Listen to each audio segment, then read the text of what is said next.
mana rezultatlarimizda mana bu bemorimizda o'sha fevral oyida autoimmun tiroidit kasalligi bilan bizga murojaat qilganlar va u kishida anti tireoglobulinlari 575 показательda va anti TPO'lari bo'lsa 1439 ni ko'rsatkichda bo'lgan va bu kishi 3 kurs bizda lecheniya olganlaridan keyingi o'sha antitelalarni определять qilganimizda antitela tireoglobulini уже 197 gacha tushgan. Qarang, 575 dan 197 gacha tushgan.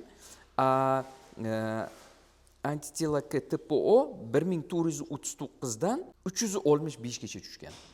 Qarang, bu juda ham yaxshi rezultat. To'g'ri, hali normagacha hali ozgina bor, no уже tam 3 kursdan keyin shunday chiroyli rezultatlar.